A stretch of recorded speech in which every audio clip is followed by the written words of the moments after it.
जय हिंद दोस्तों, आप लोगों का स्वागत है railway maker by Gulshan Gupta YouTube channel में। आज आप लोग का दोस्तों खान सर का पॉकेट जीके जिसमें हिस्ट्री का चैप्टर 8 कराने वाले हैं दोस्तों, जिसमें चैप्टर का नाम है मोर वंश, जो एंशिएंट हिस्ट्री का एक पार्ट है दोस्तों।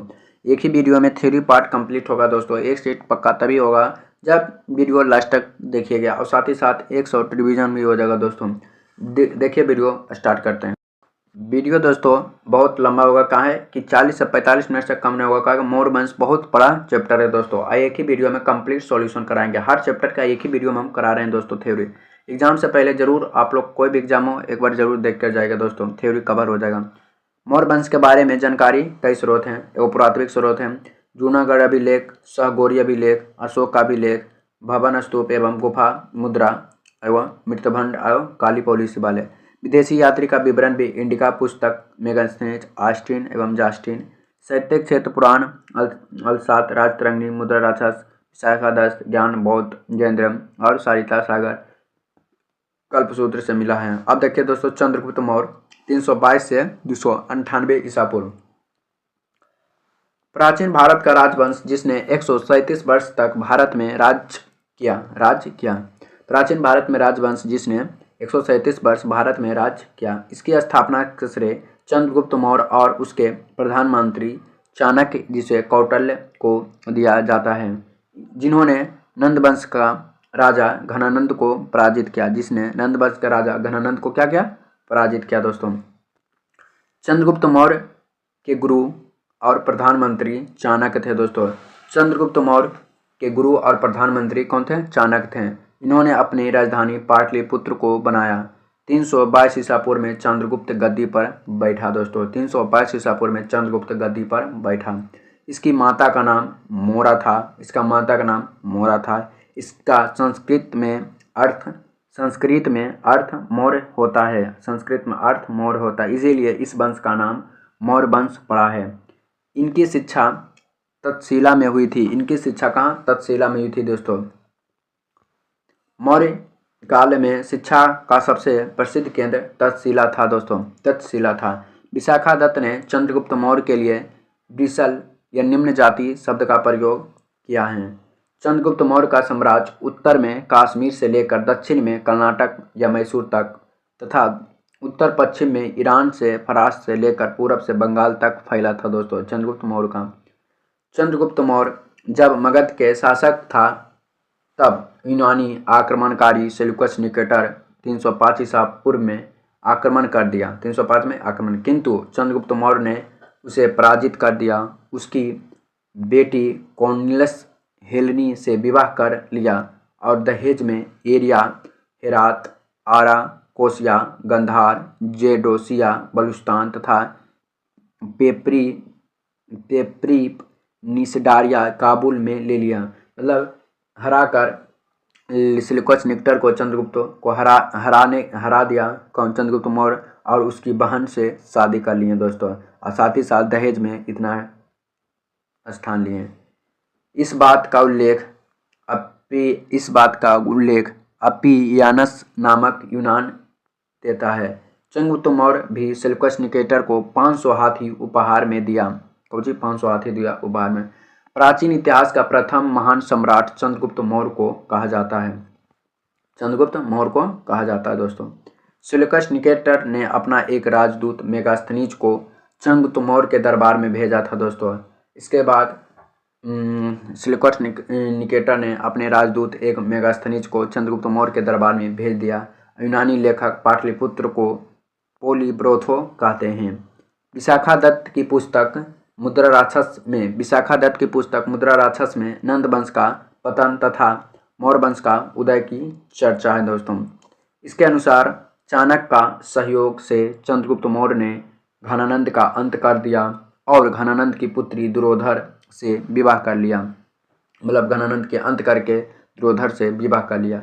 मेगास्थनीज की पुस्तक इंडिका से मौर्य वंश की जानकारी मिलती है। इंडिका में लिखा गया कि मौर्य काल में समाज 7 भागों में बांटा गया है। पहला है दार्शनिक, दूसरा अहियार जिसे पशुपालक कहते, तीसरा सैनिक, चौथा किसान, पांचवा निरक्षक, छठा कारीगर, सातवां सभासद या मंत्री।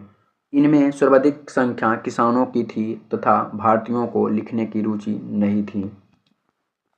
चाणक्य ने अर्थशास्त्र नामक ग्रंथ की रचना की। इसमें हमें मौर्य साम्राज्य की राजनीतिक गतिविधियों की जानकारी मिलती है। चाणक्य की एक पुस्तक थी दोस्तों अर्थशास्त्र, इसमें मौर्य वंश की राजनीतिक गतिविधियों की जानकारी मिलती है।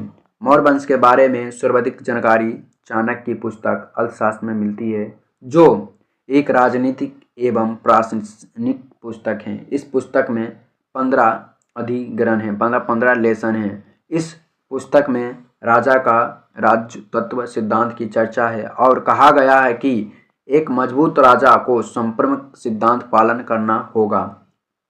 यहाँ तक तो बताया गया। तो इसको कौन चंद्रगुप्त का पुस्तक अर्थशास्त्र में। चंद्रगुप्त मौर्य ने बंगाल विभाजन अभियान भी किया था, जिसकी जानकारी महास्थान अभिलेख से मिलती है। चंद्रगुप्त मौर्य दक्षिण विजय के बारे में जानकारी तामिल ग्रंथ अहुनूर एवं महमूरनहूम तथा अशोक के अभिलेख से मिलती है। गोरखपुर में स्थित सहगोर तम्र अभिलेख से अकाल के दौरान चंद्रगुप्त मौर्य द्वारा किए गए राहत कार्यों की चर्चा है। जैन ग्रंथ रजबली में उल्लेख मिलता है कि चंद्रगुप्त मौर्य अपने पुत्र बिंदुसार को गद्दी पर सौंप दिया। चंद्रगुप्त मौर्य को जैन धर्म की शिक्षा भद्रबाहु के नेतृत्व से मिला था। भद्रबाहु के साथ ही चंद्रगुप्त मौर्य कर्नाटक के श्रवणबेलगोला में चला गया और जहां 298 ईसा पूर्व में सलेखान विधि से प्राण त्याग दिए दोस्तों। 298 ईसा पूर्व में रुद्रदामन के जूनागढ़ अभिलेख गुजरात से जानकारी मिलती है कि चंद्रगुप्त मौर्य के राज्यपाल पुष्यगुप्त ने सरकारी खर्चे से गुजरात के सौराष्ट्र में सुदर्शन झील बनवाई। कौन सा झील? सुदर्शन झील बनवाए थे दोस्तों। इस अभिलेख ने चंद्रगुप्त मौर्य के पश्चिमी विस्तार की जानकारी मिलती है। शरीर के अंगों के सामान्य राज्यों के 7 अंग होते हैं जो निम्नलिखित हैं। राजा स्वामी शीर्ष हैं, मतलब राजा जो है स्वामी शीर्ष से कहा दोस्तों। मंत्री अमत आँख से हुआ है। जनपद क्षेत्र और जनसंख्या पैर से हुआ है। दुर्ग किला या बाह से हुआ है। दुर्ग या किला कहाँ? बाह से हुआ है दोस्तों। कोष जो धन जो मुख से हुआ है। दंड मस्तिष्क से हुआ है। मित्र सहयोगी कान से हुआ है दोस्तों। चाणक्य को विष्णुगुप्त या कौटिल्य भी कहते हैं। यह तक्षशिला विश्वविद्यालय के आचार्य थे दोस्तों। आचार्य महावंश टीका में उल्लेख मिलता है और चाणक्य तक्षशिला के एक ब्राह्मण थे। चाणक्य को भारत का मैकियावेली कहा जाता है। इनका पिता का नाम गुनी था। क्या गुनी था? प्लूटो ने चंद्रगुप्त मौर्य के लिए एंड्रोकोटस शब्द का प्रयोग किया। जस्टिन ने भी चंद्रगुप्त मौर्य के लिए सेंट्रोकोटस शब्द का प्रयोग किया। विलियम जोन्स ने यह पहचान कराया कि सेंट्रोकोटस एक चंद्रगुप्त है। प्लूटोकस के अनुसार चंद्रगुप्त को 6 लाख की सेना लेकर चाणक्य की सहायता से संपूर्ण भारत पर रौंद डाला था दोस्तों। बिंदुसार 298 से 269 BC में यह चंद्रगुप्त मौर्य का उत्तराधिकारी था दोस्तों। बिंदुसार चंद्रगुप्त मौर्य का उत्तराधिकारी था। इसकी माता दुर्धर था। इसके राज्य का संचालन चाणक्य करते थे। इसका पत्नी का नाम चारुमित्रा और शुभदगी था। इसके पुत्र का नाम सुसीम और अशोक और तित्स था दोस्तों। इसके दरबार में सीरिया के नरेश एंटियोकस ने अपना राजदूत डायोमेकस को भेजा। किसको? डायोमेकस को भेजा। इसे मेगास्थनीज का उत्तराधिकारी माना जाता है।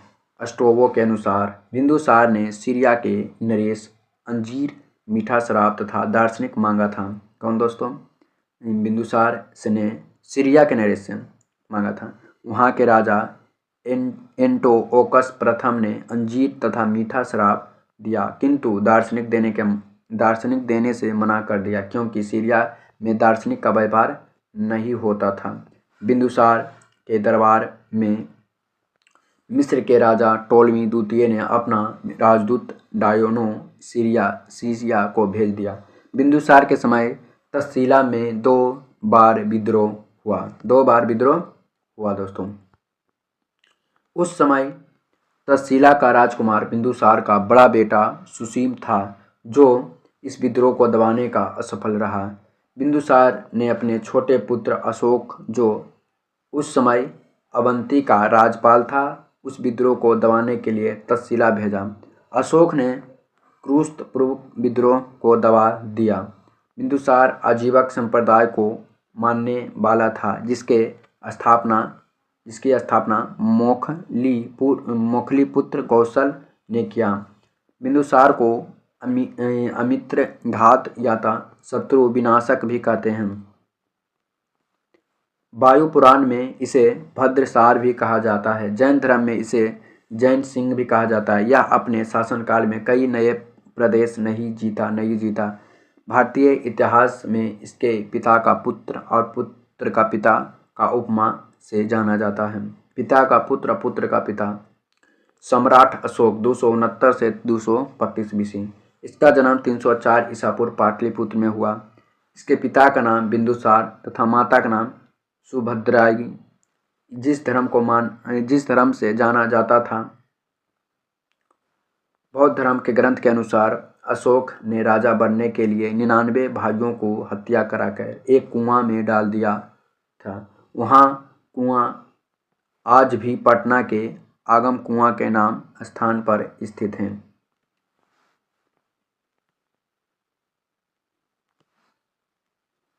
269 ईस्वी में अशोक ने अपना राज्याभिषेक कराया। राज्याभिषेक 18वें वर्ष अर्थात 261 ईसा पूर्व में अशोक ने कलिंग पर आक्रमण किया तथा कलिंग के राजधानी तौसेली पर अधिकार कर लिया। कलिंग आक्रमण की जानकारी खारवेल की हाथीगुम्फा अभिलेख से मिलती है। इस अभिलेख के अनुसार कलिंग आक्रमण के समय कलिंग का राजा नंदराज था। कलिंग में हुए भीषण नरसंहार को देखकर अशोक का हृदय परिवर्तन हो गया और अशोक ने युद्ध नीति को सदा के लिए त्याग दिया और भैरागी घोष के स्थान पर धम्म घोष स्थापना कर लिया। ऐसा माना है कि अशोक ने हाथियों को प्राप्त करने के लिए एक कलिंग आक्रमण किया था। कलिंग आक्रमण के बाद अशोक ने बौद्ध धर्म अपना लिया। इस धर्म को अपनाने की प्रेरणा इसके भतीजा निग्रोथ से मिली, जबकि बौद्ध धर्म की शिक्षा उपगुप्त ने दिया था। अशोक शुरुआत में ब्राह्मण धर्म मानता था, परंतु बाद में बौद्ध धर्म अपना लिया। अशोक का बौद्ध धर्म उसका व्यक्तिगत धर्म था। उसने कभी भी बौद्ध धर्म को राजकीय धर्म घोषित नहीं किया, किंतु अशोक बौद्ध धर्म को संरक्षण देता था। अशोक ने बौद्ध धर्म का प्रचार के लिए अपने बेटा महेंद्र एवं बेटी संघमित्र को श्रीलंका भेजा। कहाँ? श्रीलंका भेजा दोस्तों। अशोक द्वारा भेजे गए धर्म प्रचारक महेंद्र और संघमित्र को श्रीलंका, महाधर्म रक्षित को महाराष्ट्र, सेना और उद्रा को म्यांमार, महर दीक्षा को यवन देश, महादेव को मैसूर, मच्छी को हिमालय क्षेत्र और कश्मीर गंधार। बौद्ध धर्म ग्रहण करने के बाद अशोक ने अपने राज्याभिषेक का 8वें वर्ष से बौद्ध धर्म यात्रा प्रारंभ की, जिसका क्रम इस प्रकार है: बौद्ध गया, कुशीनगर, लुम्बिनी, कपिलवस्तु, सारनाथ, श्रीवस्ती। अशोक ने अपना शासन के 10वें वर्ष सर्वप्रथम बौद्ध गया यात्रा की, जिसके बाद 20वें वर्ष लुम्बिनी नामक ग्राम यात्रा करा और कर टैक्स को घटाकर 1/8 भाग कर दिया। अशोक के काल का तीसरा बौद्ध संहिता 255 ईसा पूर्व पाटलिपुत्र में हुआ। तीसरा बौद्ध संहिता कहाँ? पाटलिपुत्र में हुआ था, जिसका अध्यक्ष मोंगली पुत्र तिसत था। श्रीलंका के राजा सिहली संप्रदाय को छोड़कर बौद्ध धर्म अपना लिया।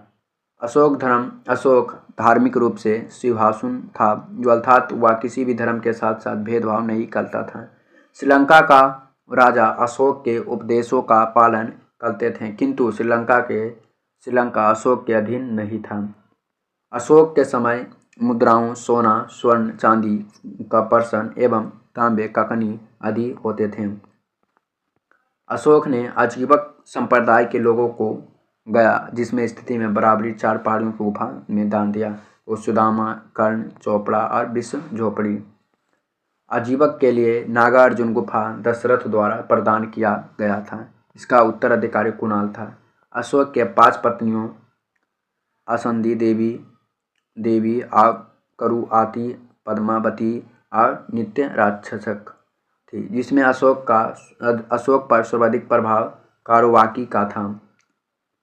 कारोवाकी का कहने पर अशोक ने युद्ध त्याग दिया। कल्हन की पुस्तक राजतरंगिणी में पता चलता है कि उसका अधिकार कश्मीर पर भी था। अशोक ने कश्मीर पर झेलम नदी पर तट पर श्रीनगर की स्थापना किया और नेपाल में ललितपत्तनम या देवपत्तनम नामक नगर बसाया था। अशोक भारत का पहला ऐसा शासक था जिसने अपने संदेश का अभिलेख का माध्यम से जनता तक पहुंचता था। अशोक का अभिलेख लिखने का प्रेरणा इराक के राजा टेरियस से बहु से मिलता है। अशोक के अभिलेख का भाषा प्राकृतिक थे, जिसमें लिपियों का लिखी गई है। पहली ब्रही लिपि यह सर्वाधिक भारत में मिली है, जिसे बाईं से दाईं ओर लिखी जाती है। खरोष्टी लिपि यह पाकिस्तान के उत्तर पश्चिम में मिली है, यह दाईं से बाईं ओर लिखी जाती है। अरामिक लिपि यह अफगानिस्तान से मिली है। ग्रीक लिपि यह अफगानिस्तान के उत्तर सीमा में मिली है।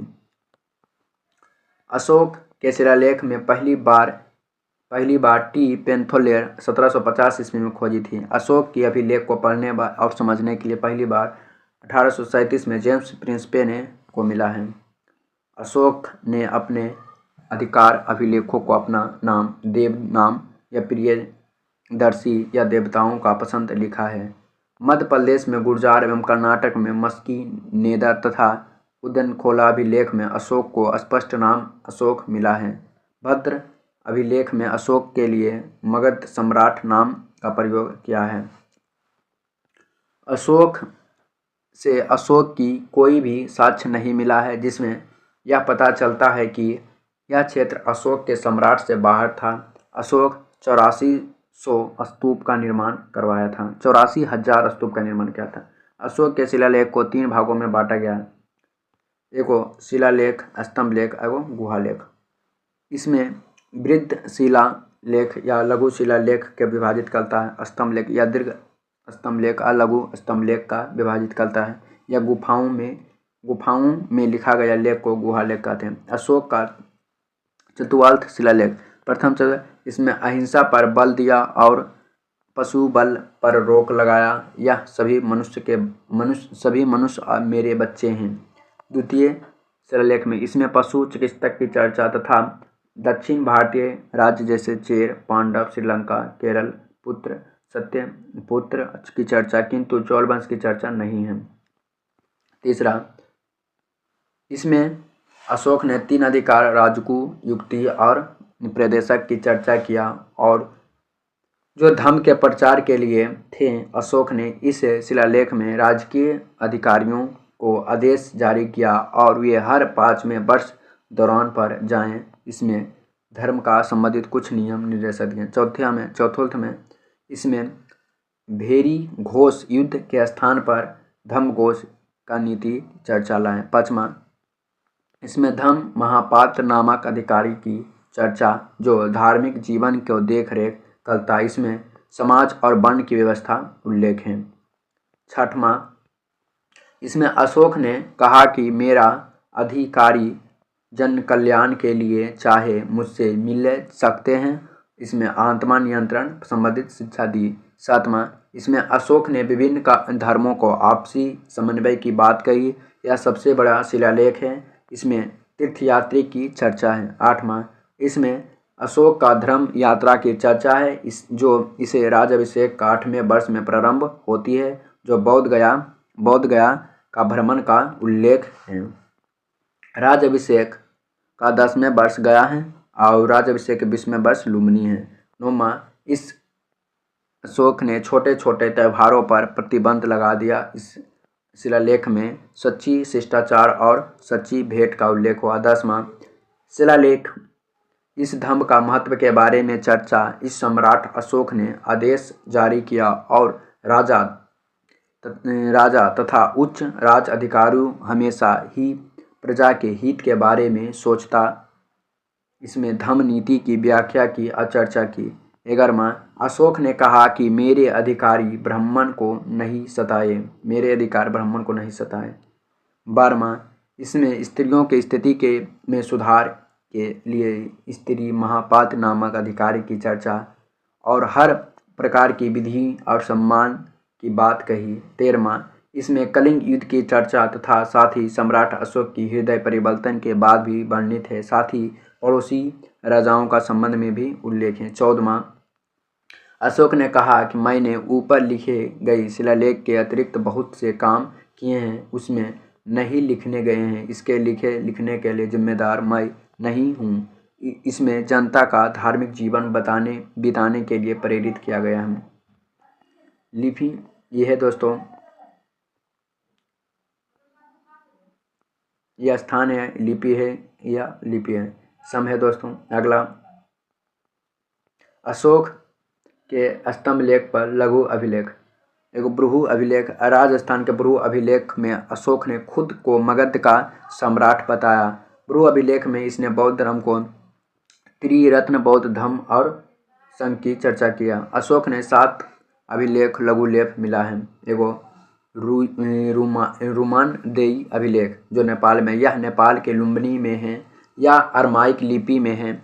यह सबसे छोटा अभिलेख है। यह एकमात्र अभिलेख है जिसमें अशोक ने प्रशासनिक चर्चा न करके आर्थिक क्रियाकलाप की चर्चा की है।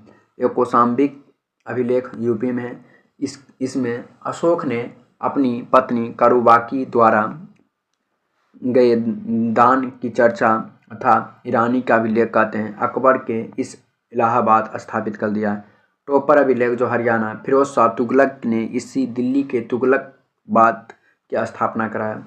मेरठ अभिलेख यूपी में, सब पहले यह मेरठ में था, अब फिरोज शाह तुगलक ने इसे दिल्ली में तुगलकाबाद स्थापित किया।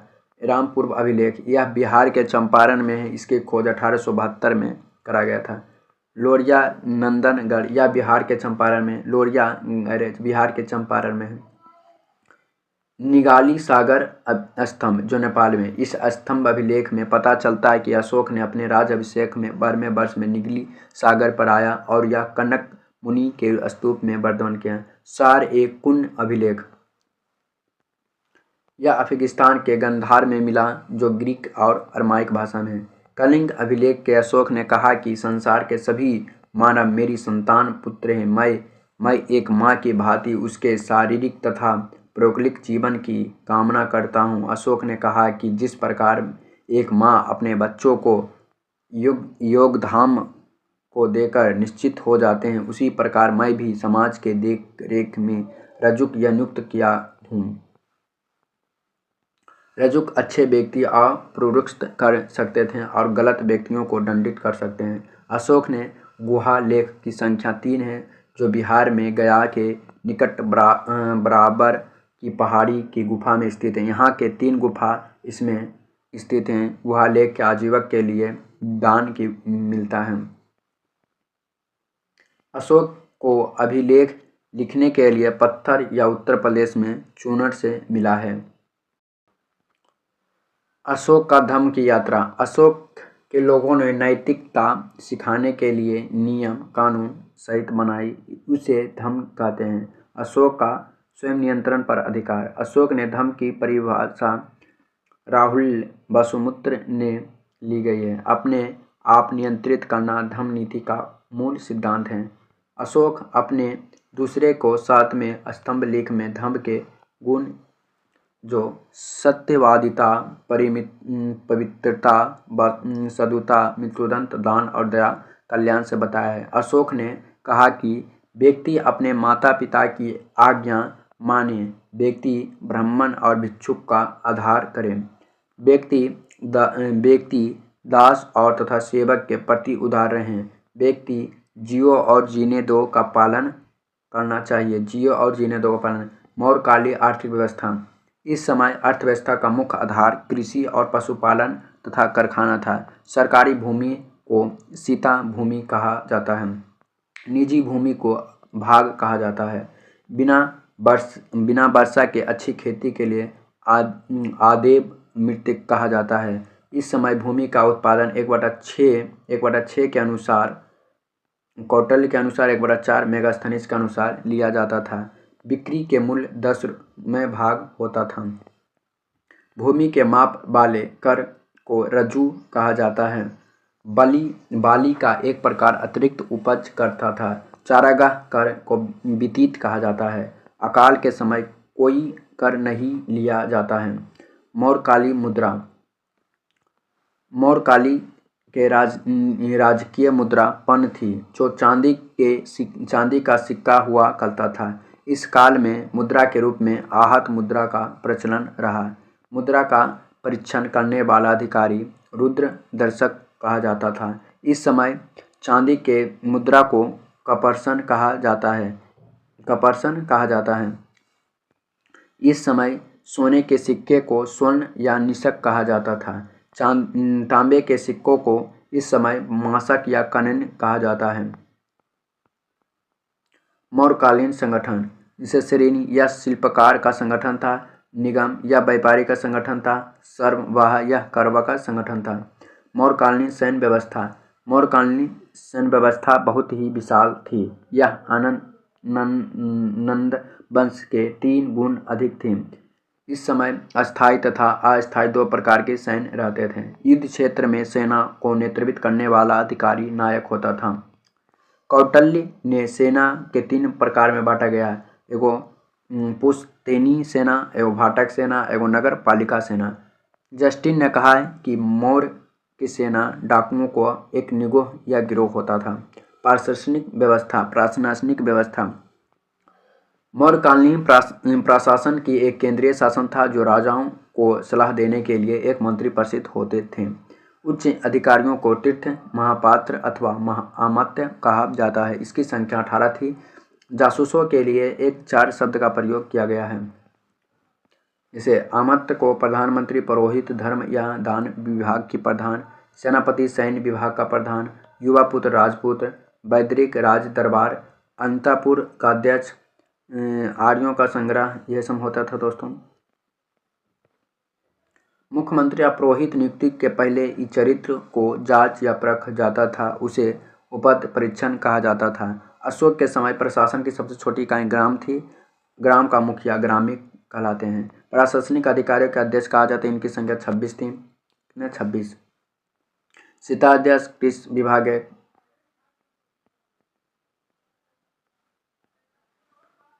मेगास्थनीज के अनुसार नगर की प्रशासनिक 30 सदस्यों का एक मंडल चलता था। यह 6 समितियों में विभक्त होता है, प्रत्येक 5 सदस्य होते थे। न्याय व्यवस्था। मौर्यकालीन में सम्राट का सर्वोच्च न्यायालय अंतिम न्यायालय तथा न्यायाधीश था। राजा का फैसला या अंतिम या सर्वोच्च होता था। ग्राम सभा का सबसे छोटा न्यायालय था। यहाँ बौद्ध जन अपने निर्णय लेते थे। सर्वोच्च न्यायालय का राजधानी में स्थित था। मुख्य न्यायाधीश का धार्मिक अधिकारी कहा जाता था। अर्थशास्त्र के अनुसार 2 प्रकार के न्यायालय होते थे। एगो धर्म जो दिवीन, इसके अनुसार दिवीन और विवाह संबंधित विवादों का निपटारा किया जाते थे। कंटक शोधन फौजीदार, इसके द्वारा फौजीदार तथा मारपीट जैसे समस्या का निपटारा। अशोक के काल में जनपदीय न्यायालय का न्यायाधीश राजुक कहा जाता है।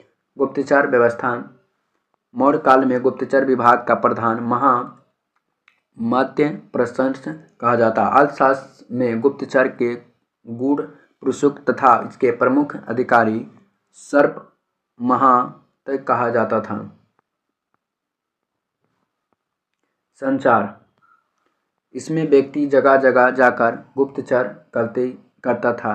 संस्था, यहाँ एक जगह संगठित होकर गुप्तचर के अलावा शांति व्यवस्था बनाए रखने तथा अपराधों को रोकथाम के लिए पुलिस भी थी, जिसे अर्थशास्त्र में आरक्षण कहा जाता है। मौर्यकालीन वास्तुकार, मौर्य काल में लकड़ी के भवन हुआ करते थे, जो वर्तमान में पटना के कुम्हार में मिला। मौर्य काल में पत्थर के कुशल कारीगर था। अशोक ने मध्य प्रदेश में चांदी का स्तूप बनवाया, जो सबसे बड़ा स्तूप है। अशोक ने यूपी के सारनाथ में अशोक स्तंभ बनवाया, जिसे 4 पत्थरों का शेर को एक जगह रखा, जो अहिंसा का सूचक भारत का राष्ट्रीय चिन्ह भी है। मौर्यकालीन पत्थर के बनी सबसे महत्वपूर्ण कलाकृति पटना के दीदरगंज में मिला, जो यक्षिन की मूर्ति है।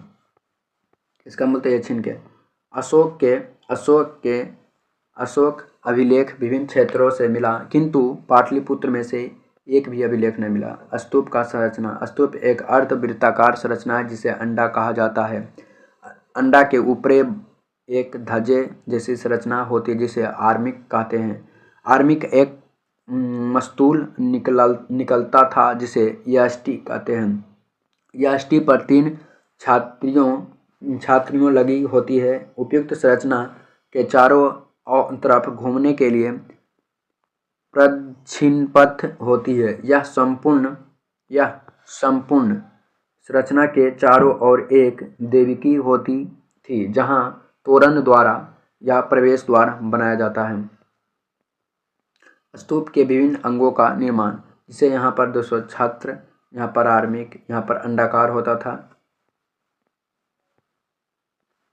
तोरण द्वार, स्तूप के चारों ओर प्रवेश द्वार बने होते हैं, जो चारों दिशाओं में बौद्ध संदेश को फैलने का प्रतीक था। वेदिका, स्तूप के चारों तरफ एक घेरा बनाया जाता था, जिसे वेदिका या रेलिंग कहा जाता है, जो पत्थरों के विभिन्न स्तरों या पट्टिका का बना होता था। यह पवित्र भूमि का प्रतीक है, जो पवित्र स्थल को मान्य या दुनिया से अलग करती थी।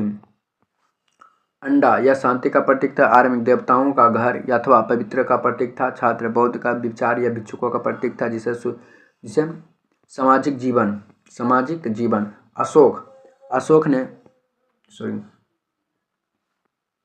अशोक ने बौद्ध धर्म का अपना लिया, किंतु यह दूसरे धर्म का भी आदर करता था। किंतु धर्म त्यागने के बाद भी अशोक ने अपना नाम देवनाम प्रियदर्शन जोड़ा, जो संस्कृत भाषा में था।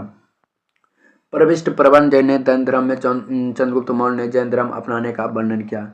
अशोक ने 11वें अभिलेख में आदेश दिया कि ब्राह्मण का कोई भी सताए नहीं।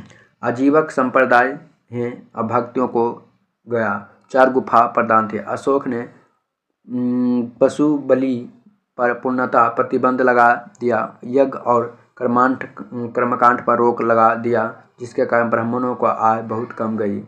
ब्राह्मण काल में दास प्रथा की प्रचलन था। इस समय स्त्रियों की स्थिति बहुत अच्छी थी, स्त्रियों को पुनः विवाह कर सकती थी। इसी समय विधवा स्वतंत्र रूप से जीवन का यापन करती थी। इसे छंद या बेसनी कहा जाता था।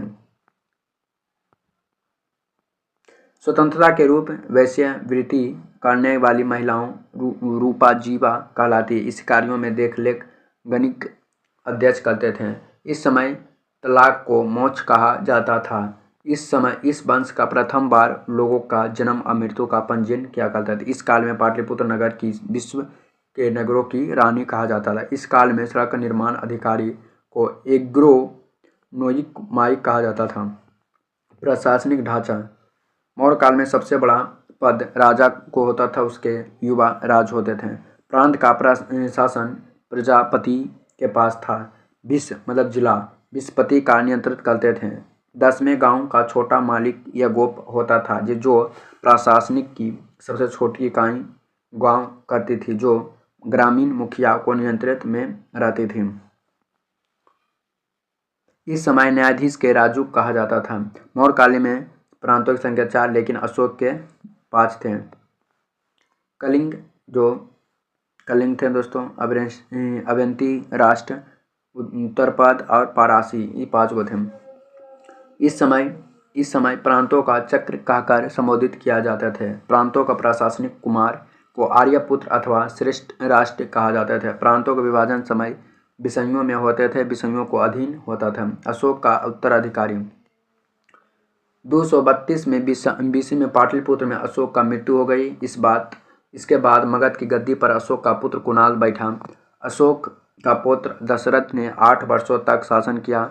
अशोक के भांति उन्होंने देवन प्रिय उपाधि धारण किया, जो आजीवक संप्रदाय के साधुओं के लिए गया जिला में नागार्जुन पहाड़ी के 3 गुफाओं का निर्माण करवाया।